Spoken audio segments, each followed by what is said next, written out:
Welcome to Search for Signs. My name is Gary Willing. If this information interests you, please press the like and subscribe button and press the bell for notifications. I hope you're having a great day today. Now, in nearly every one of my videos, I always start off by, mentioning the date. And so in this video, I started and I said, I hope you're having a great June the 26th. And I stopped myself for saying, is it really June the 26th? And I actually went back and double checked the calendar because I was like, man, this month is really going by fast. So I hope you're having a wonderful June the 26th. All right. Now, I have just one question to cover in this video because in the last video, which I put up yesterday, I covered quite a bit of questions. If you have a question, I always invite anyone to ask a question, even if it's been asked in videos past. It's not a problem. I don't bite your head off if I have to answer it multiple times. I know nobody listens to all my videos, but you can also email me directly at Search for Signs. Is that something you want to do? In this video, and in every video from now on, I have a link to the Search for Signs Facebook page. And I've been putting up videos, links from various YouTube channels about these miracle signs that we talk about, from UFOs to crop circles, healing waters, and so forth. If you do decide you want to go, which I hope you do, I've pinned the video of Benjamin Creme talking about the hand of Maitreya, and you can hear it from Benjamin Creme talk about how incredible of a miracle this is. But if you believe in this information on whatever level you believe, you can invoke the help of Maitreya quite efficiently by using the hand as an adjunct. And so he talks about it. He talks about where it came from, how it came to be, it came to about and all that kind of thing, but also how you can use that hand for help. Okay. And then I just posted a video today, and it's an Instagram video with Bernie Sanders talking. And I don't want to spoil the video because it's a very, very powerful video, but I'll just kind of set it up. He talks about how a lot of the injustices in this country and around the world, but mainly he's talking about the United States because he's speaking to American voters, was accepted at one time and now it's not. And now we look back and like, how could that ever possibly gone on? And if you don't know much about Bernie Sanders, he's gotten the short end of the stick all the time from the Democrats, and it ticks me off because he really does have quite a huge following and a lot more passionate following than a lot of the cast of characters who've been Democrats and part of leaders of the Democratic Party for years, such as Hillary Clinton and now even Joe Biden. But I tend to vote more Democrat than Republican. I have voted Republican from time to time when it suits what I think is best. But they're both parties are run by corporations and corporations' interests. So the usual characters that we see in both parties, and even the Democratic Party, are coming from representing corporations and not so much the people. They might to a greater extent in the Democratic Party, more so than maybe the Republican Party. And I did put that word in there, maybe, But Bernie Sanders has always been somebody who has had the same message about social justice, about health care and why it's important. But his political aspirations, if you don't know anything about Bernie Sanders, and I'm sure he's got his detractors and his haters, just like apparently Mother Teresa does. But his political aspirations, from what I can tell, are coming from his love of humanity, his love of people, his whole desire to become a president, and his purpose behind his campaign was not for his political ambitions. It was for his love for humanity and what he sees and how humanity can change itself. And he really represents what I think the politicians of the very near future are going to start to be like. Because the politicians of this country and all around the world, every country has them, they've basically turned their backs on their people because the people don't have a voice to them anymore. They don't care what they think. They only are concerned about their own self-interests. Now, in the very near future, more and more very advanced disciples of these masters will start to take their places and get elected because we will start to... it's our fault that we have the leaders that we have, hands down, right? we just say, do what you do. I'm going to do what I'm going to do. As long as my life's okay, you can get as rich as you want, really is what it amounts to, I think, in this oversimplified view of it. But when humanity starts to see the need for change, our leaders will change based on that. It's like the old adage, when the student is ready, the teacher or the teaching shall appear, and it's the same thing in politics. When the people are ready, the politician of the people will start to appear. And they're going to start to appear here, hopefully soon, because soon is what we need. Now, I do want to answer this question and get on into it before it gets too late. But this question comes from Joe Silver, who apparently asked this question 12 hours ago, this moment, according to my YouTube app. How old would Maitreya be now? In the picture, he looks in his 30s. Now, that picture that you're referring to is how he appeared to that group of people in Nairobi, Kenya. They were expecting Jesus, when he comes back, to look like that, wearing that white headdress with the blue, because Mary Akatsu has a telepathic connection with Maitreya. She thinks she's talking to Jesus, but she's talking to Maitreya. Maitreya heals through her and so forth. If you were to talk to Mary Akatsu, if she's still alive, she would say that that's not true, it's Jesus, right? But it doesn't really matter. But Jesus or Maitreya, whatever you want to say, basically said to her he wanted her people to dress with that blue and white to differentiate them as his people. And so whether that's what he really said or not, I don't know. But that's how they were expecting him to look, with that blue and that white. So when he appeared, that's how he looked. So they saw him as Jesus. Now, Maitreya is unbelievably old. He's ages old, millennia. I mean, just, like I said, he could be hundreds of thousands of years old as far as I know. He's in a self-created body called a Mahavarupa that allows him to live at our level, but yet still retain his high consciousness and also bring in the energy of the avatar synthesis, who's not even in this solar system, and the spirit of peace and equilibrium, another avatar that's not even in this solar system, but they overshadow him the same way that the master would overshadow a disciple, like Maitreya did to Jesus 2,000 years ago. So, but the times that I've seen Maitreya as a familiar, he can appear as a young boy. The youngest I saw him, he looked like he was about 11 or 10, or 10 or 11, 12, something like this, because I was in the third grade. He didn't look much older than me when I saw him in my elementary school. And then there was another time I saw him at a Kinko's. He looked not very different from George Burns did in the movie Oh God. If you remember that movie, maybe you do, maybe you don't, where George Burns, this old actor who lived to be almost 100 or over 100, and he was probably in his late 80s, early 90s when he did this film, had a fisherman's hat with allures and a members-only jacket and slacks. That time I saw Maitreya dressed like that, he looked like a grandfather. Other times I've seen him as a woman, a young man, that kind of thing. But there was one time I saw him in a parking lot.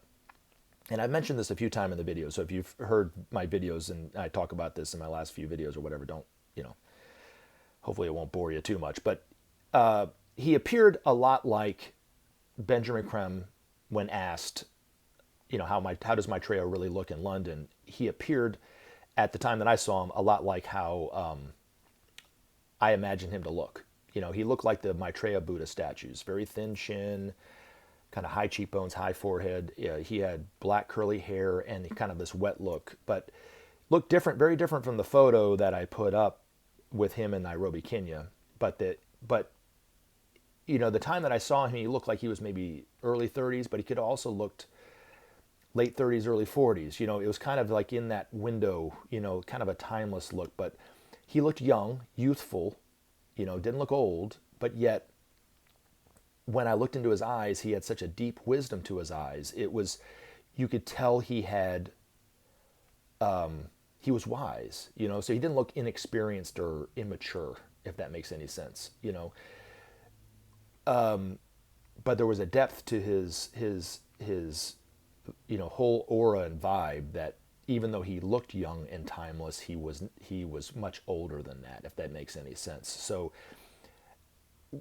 according to Benjamin Creme, after Maitreya has declared himself before the world on the day of declaration, And if you're curious about that, I can talk more about that in another video. But he's going to look that same age and that same way for the next 2,500 years. So he'll be the central part of humanity's life for the next 2,500 years, and even more so as this next age of Aquarius goes on and on and on.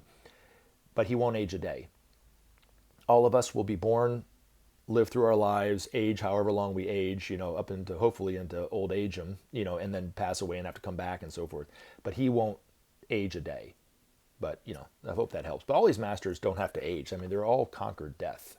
They're all resurrected masters. And that was one of the symbols in the Bible when Jesus was resurrected after the crucifixion. It's to symbolize the path that someone takes to become a master. That was the last thing that, it was the last step in Jesus's life, the resurrection, really. I mean, there's the ascension, but the resurrection of the five, the birth, the baptism, the transfiguration, crucifixion, and the resurrection are the 5 steps that were written in the Bible about the 5 great expansions of consciousness that we all take. And so eventually, as with all these other masters, we will conquer death in the same way. And then we won't age a day if we stay on this planet, just like they don't.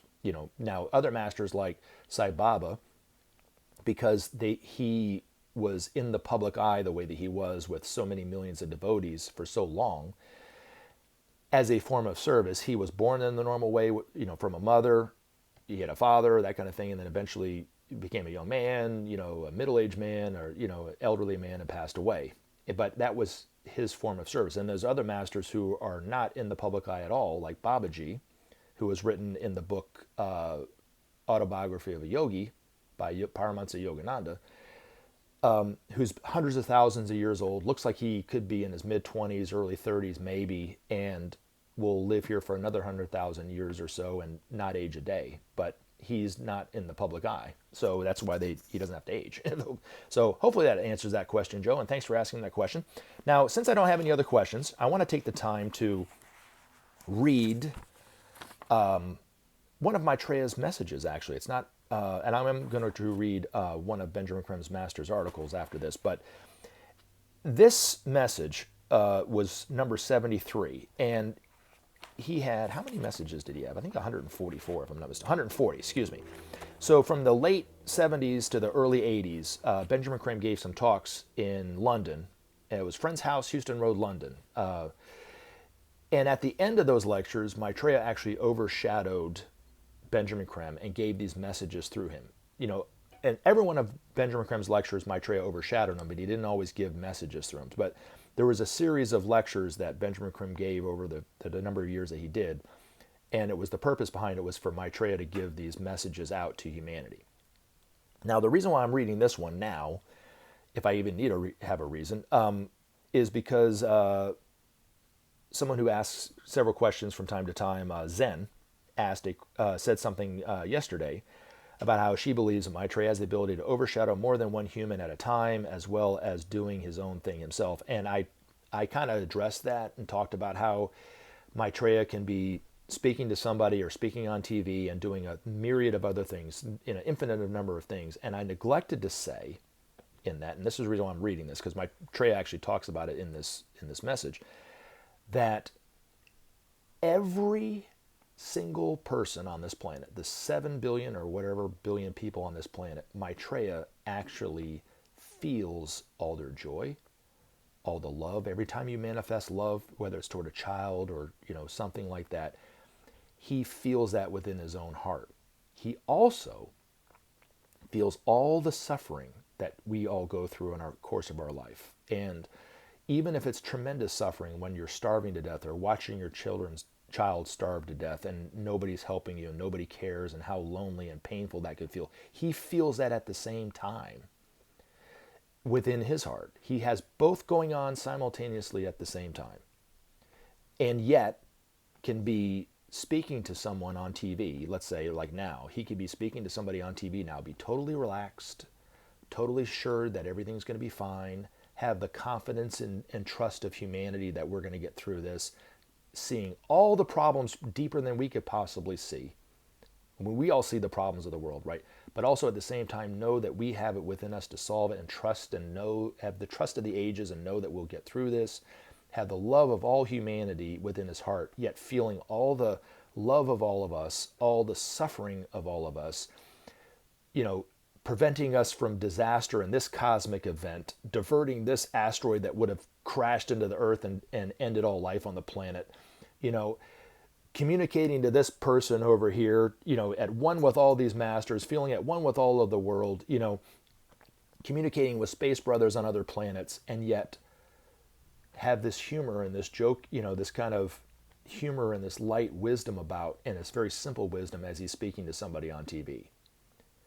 And I made a joke, and I kind of mentioned this, and how hard it is for me just to juggle two things at once. Like literally, if I took, a couple balls and tried to juggle them up in the air, I can't add a third one because it's always going to fall to the ground, kind of deal.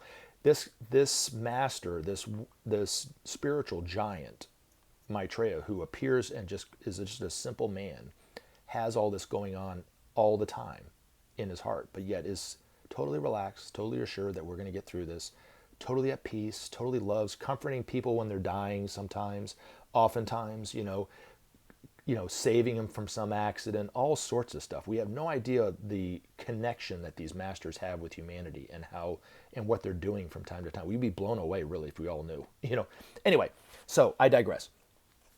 Message number 73, and it says, "My dear ones, it is with joy that I take this further opportunity to speak to you in this manner. My joy, likewise, is enlarged when I see within you the spirit of love manifesting. This brings to my heart a joy which you cannot know. Men think of myself and my brothers in isolation. This, my friends, is far from the truth. Each tremor of love felt within your heart is registered in mine. This is the simple truth of our relationship. Know then, my friends, how great is the joy I feel when I sense your expectation, your release from fear, and know your trust. My way is being prepared. Make it your task, my brothers and sisters, to share this burden. Create around you the atmosphere of trust and hope into which I soon may enter. Believe me, my friends, this is a great work indeed. Much depends on the creation of this pool of trust, this atmosphere of hope. When I tell you that my feet have already walked the pavements of your cities, this, my friends, is the truth. Men are known to me in the fullest sense. I know their hopes and fears.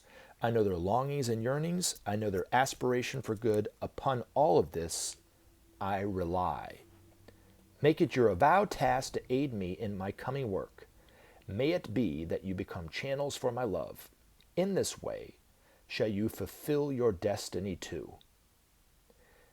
May true divine light and love and power of the one most holy God be now manifest within your hearts and minds. May this manifestation lead you to see yourselves as my agents." All right. Now, I don't know if I can top that, but I'll try by reading one of Benjamin Crime's Master's articles. This one was written in November 1986. And as always, I think all of these are pertinent to the day. This one's entitled "Leisure is the Key." Now, I do want to make a little comment about this before I read this. If you're like me and you either have children in your life or you work with young adults, maybe late teens, early 20s, you will see a different quality of generation than the older generations. Even the Gen Xers like me, who had a lot of the similar qualities to millennials, and were viewed just as despairingly as most millennials are viewed today. But it's very, very hard to get things done in jobs, you know what I'm saying, based on the system that we have, right? The 40-hour work week, the 46-hour work week, with a whole generation of people who would rather have free time than make a bunch of money. Now, knowing what I know about this information, it makes me chuckle to myself that I actually get frustrated about it too from time to time when I'm trying to get things done at work. But I also know, on the other hand, I also know that these are the people, and this is kind of the way of the future. We're not going to be working quite as hard. We're going to be discovering more of the inner truths within ourselves, and we'll still do work, but not to the extent that we're doing today. And the driving force of humanity in the very near future won't be quite as much about making money as it is about bettering our lives, bettering humanity, and so forth. And you see it in the qualities of these young adults, and they don't want to work 40 hours. That's like awful to them. That'd be like us working 100 hours a week or 120 hours a week, back. That's that painful to them. They just want, and you can talk to them all you want about, you need to make money for this, right? And they don't care. They want their time for themselves. And this, it's just the big question mark about all this is, how do you fill your leisure time? And these masters actually will be teaching all of humanity very soon after Maitreya is out known for who he is in the world and these masters start to come out. Very soon they're going to be teaching humanity what to do and what's best to do with your leisure time, and which is to serve, self-discovery, self-realization, all that stuff. And that's going to help transform a lot of the lives of all of us. I mean, I think it was Maitreya said this, the greatest change will be the hearts and minds of humanity. But you got to fill that time space up, right? You can't just play Madden football like I do from time to time all the time. And it's not going to be that kind of leisure. But we don't know. Most of us don't know. It's funny. I go on vacation all the time and I don't know how to fill my day sometimes because I'm so used to working. It's a habit, right? And in the future, we won't have that kind of, habitual, kind of drive to work. It would be different, right? So this is the reason why I'm reading this. But I also think this massive unemployment, which, to be honest with you, is not going anywhere. If you think it is, I guess you kind of got your head in the sand and we'll eventually see or not kind of deal. But which will help bring about some of this change in the way that we view our leisure and so forth. But we have to make sure everybody's needs are met. You can't just have massive unemployment because right now you either work or you starve, right? And this is what this article is talking about. So I hope it helps you, and hopefully it gives you a little sense of hope of what we're seeing in terms of the unemployment. Maybe you're unemployed, you're worried about losing your job or whatever like this, which is totally natural, right? But there's hope around the bend. We just have to change as a people. It just, and the speed in which the change happens is all dependent upon us, really, not upon Maitreya or these masters. All right, leisure is the key. Among the many problems with which humanity is faced, none looms larger in men's minds than that of unemployment. In the developing world, millions have never known regular work, while even the industrialized nations see each year the workless total inexorably mount. Quote, men must work or starve, unquote, says the age-old adage. Yet need this necessarily be so? Without doubt, the main reason for increasing unemployment is the discovery and application of the new technology. More and more, the robot is replacing man in the more complex manufacturing processes. No man can compare in speed of operation and repetitive accuracy with the sophisticated machines now in use. This is as it should be. Many may lament the loss of human skills earned through long apprenticeship and training, but man is born for a higher and more worthy efforts. Why should men compete with mere machines? Man is an evolving God, and foolish it would be to place a limitation on his creative possibilities. Not there is, which with time he may not do. Why then lament the passing of a stage in man's long journey to perfection, which allows him at last the leisure to expand and grow? Man stands now on the threshold of a new perception of himself, his purpose, and the world in which he lives. This new awareness will evoke undreamt of skills and talents which yet await expression and allow men to enter the abode of gods. When man sees himself truly as he is not, will prevent the manifestation of his divine power. On all sides, this glory will be seen, lighting a path to the farthest stars. Until that blessed time, man must learn and train himself in leisure. Without leisure, man has little chance to grow. Leisure must be seen as the prerequisite for that creative thought and action which will transform all life for men. In an age of competition, the old adage holds, work alone confers the right to eat. But man is ready to experience a new relationship. A new caring cooperation beckons him to be his brother's keeper and to safeguard the right of all to the necessities of life. More and more machines will free men to be themselves. Leisure will ensure that each man can reach his full potential. Reflective of this stage upon the journey to perfection, adding his gifts for the achievement of the whole, enrichment of the whole, Thus will men see a flowering such as none today can imagine, which one day will show men to each other as the gods they are. Leisure is the key, and to ensure leisure, men must share. Millions starve and countless more grind out their lives in hopeless poverty today. No longer must this sickness be accepted as norm. No longer can the tensions thus engender by support by mankind. Entering a new age which machines will cater for the needs of all, men must share as brothers and walk together towards the dawn. Remember to take action and help SOP save our planet. Thanks for listening, and we look forward to talking to you again in future videos.